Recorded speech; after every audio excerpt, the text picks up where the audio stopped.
Hello everyone, आज हम 10th class की फर्स्ट फ्लाइट से द बॉल पोएम पढ़ेंगे।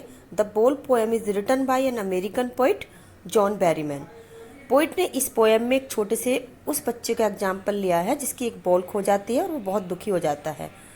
पोइट उस बच्चे के थ्रू हमें लाइफ की सच्चाई बताना चाहते हैं कि ऐसे लॉस तो लाइफ में होते ही रहते हैं, हमें उनसे घबराना नहीं है, उनको सहन करना सीखना होगा और लाइफ में आगे मूव ऑन करना पड़ेगा। Let's start the poem now. What is the boy now who has lost his ball? What is he to do? I saw it go merrily bouncing down the street and then merrily over. There it is in the water.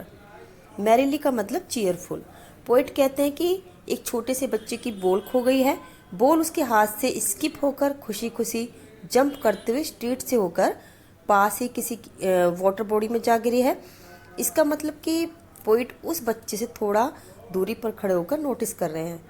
उस बच्चे की favourite ball के खो जाने पर वो उसकी reaction जानना चाहते हैं कि अब वह क्या करेगा। No use to say there are other balls and ultimate shaking grief fixes the boy as he stands rigid trembling staring down all his young days into the harbour where his ball went. Rigid means होता है fixed, सख्त, और harbour का मतलब होता है port, बंदरगाह, जो पानी का किनारा होता है जहाँ से पानी शुरू होता है और जहाँ पर शिप्स भी आकर इकट्ठे होते हैं। अब पोइट कहते हैं कि अगर मैं उस बच्चे को सांत्वना दूं कि कोई बात नहीं, जाने दो, ऐसे तो दूसरी बॉल मिल जाएगी, ऐसे तो तुम्हारे पास और भी बॉल होंगी, उनसे खेल लेना, तो इन सब बातों का उस पर कोई फर्क नहीं पड़ेगा। क्यों? क्योंकि वो तो उसी बॉल से अटैच्ड है, उसकी फीलिंग्स उसके साथ जुड़ी हुई हैं। वह बहुत ज़्यादा दुखी है, फिक्स्ड है, कांप रहा है और नीचे की तरफ देख रहा है। वो अपने बचपन के उन दिनों को याद कर रहा है जब वो उसके पास थी और वो अपने फ्रेंड्स के साथ या खुद उससे खेला करता था। तो उसकी सारी जो मेमोरीज हैं बॉल के साथ चली गई हैं, हार्बर में ही, पानी में ही चली गई हैं। इसका मतलब ये हुआ कि वो फेवरेट बॉल के गुम होने के दुख से बाहर नहीं निकल पा रहा है। I would not intrude on him a dime. Another ball is worthless. Now he senses his first responsibility in a world of possessions. People will take balls, balls will be lost always, little boy, and no one buys a ball back. Money is external.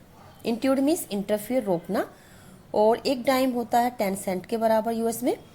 Possessions का मतलब यहाँ पर materialistic things से है, जो हमारे पास होते हैं, जैसे कि हमारी कार, हमारे महंगे कपड़े और बहुत सारी चीज़ें हमारी जो अपनी होती हैं। तो पोइट यहाँ पर कहना चाहते हैं कि मैं उसको उसके दुख में उसको चुप नहीं कराऊंगा, उसको रोकूंगा नहीं। मैं ये भी नहीं कहूँगा कि चलो मैं तुम्हें पैसे दे दूँ, तुम दूसरी बॉल खरीद लेना, क्योंकि उसकी कीमत ज़्यादा कुछ है ही नहीं, 10 सेंट है सिर्फ उसकी कीमत, तो वो खुद भी ले सकता है। तो यहाँ इन सब चीज़ों का कोई मतलब ही नहीं बनता। क्यों? क्योंकि किसी की फेवरेट चीज़ को कोई रिप्लेस कर ही नहीं सकता है। तो उसे सीखना चाहिए कि अपनी चीज़ों की केयर कैसे की जाती है, उसे अपनी रेस्पॉन्सिबिलिटी समझनी चाहिए थी। कैसे समझनी चाहिए थी? कि उसे किसी भी पानी के आसपास, कोई पानी आसपास है तो उसके पास नहीं खेलना चाहिए था, तो गलती उसी की है। और ये उसका फर्स्ट एक्सपीरियंस है कि उसकी कोई फेवरेट चीज़ खोई है।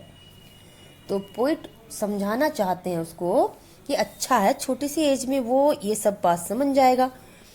पोइट बोलते हैं कि बच्चे तुम दुखी मत हो, क्योंकि तुम जैसे जैसे बड़े होंगे तो ऐसी बहुत सी बॉल तुम्हारी लाइफ में तुमसे लोग छीन लेंगे या तुम उनको खो दोगे।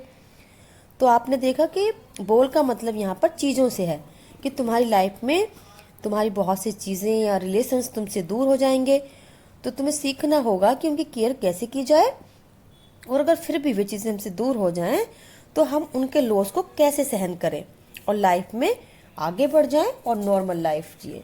तो पोइट कहते हैं कि ठीक है, बॉल गुम हो गई तो वापस तो आ नहीं सकती, जो चीज़ हमारे पास से चली गई वो वापस तो आएगी नहीं। तो उनका कहने का मतलब है कि जो चीज़ गुम हो जाती है हमारी लाइफ में वो दोबारा वापस नहीं आ सकती, और पैसा जो है, मनी, वो तो एक्सटर्नल है। He is learning well behind his desperate eyes the epistemology of laws, how to stand up, knowing what every man must know and most know many days how to stand up. तो यहाँ पर poet कहते हैं कि जो बच्चा है बहुत दुखी है, उसकी आंखों में निराशा है और वो अपनी उन डेस्परेट आइज से अपनी फेवरेट बॉल के खोने के ज्ञान को सीख रहा है। यहाँ एपिस्टेमोलॉजी एक ग्रीक वर्ड है जिसका मतलब है नॉलेज की स्टडी करना। और हम अपनी लाइफ में देखते हैं जब कुछ चीज़ें या लोग ऐसे होते हैं जिनसे हम बहुत ज़्यादा अटैच्ड हो जाते हैं, जिनसे फीलिंग्स जुड़ी हुई होती हैं हमारी, अगर किसी वजह से वो हमसे दूर हो जाती है तो रिप्लेस नहीं कर सकती। तो हमें उनकी केयर आना चाहिए। अगर फिर भी किसी तरह से हमारी फेवरेट चीज़ें हमसे दूर हो जाती हैं तो हम उस नुकसान को धीरे धीरे सहना सीख ही जाते हैं और लाइफ में आगे बढ़ जाते हैं। तो पोइट भी यही कह रहा है कि ये जो बच्चा है ये भी ये बात सीख जाएगा और ये भी लाइफ में आगे मूव ऑन कर जाएगा, मतलब कि अपने दुख से निकल जाएगा। तो बच्चों, इसी मैसेज के साथ ये पोएम यहीं पर खत्म होती है। अब हम इस पोएम के कुछ लिटरेरी डिवाइसेस की बात करेंगे। First is assonance. एजोनेंस क्या होता है कि जब वोवल साउंड्स का रिपीटिशन होता है तो वहाँ पर एजोनेंस होता है। तो यहाँ पर एक लाइन देखेंगे, what is the boy now who has lost his ball. यहाँ पर वोवल साउंड ओ का रिपीटिशन हो रहा है। एंड अदर लाइन देखेंगे, he is learning well behind his desperate eyes. इसमें वोवल साउंड ई का रिपीटिशन हो रहा है, तो यहाँ पर एजोनेंस है। Next is anaphora. तो जब रिपीटेड वर्ड्स होते हैं टू और मोर कॉन्जिक्यूटिव लाइन्स में तो वहाँ पर एनाफोरा होता है। फर्स्ट टू लाइन्स देखेंगे आप, what is the boy now who has lost his ball, what is he to do, तो इसमें व्हाट वर्ड यूज हो रहा है।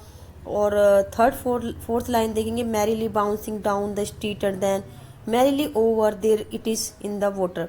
तो यहाँ पर मैरीली वर्ड दोनों लाइन्स में स्टार्टिंग में यूज हो रहा है।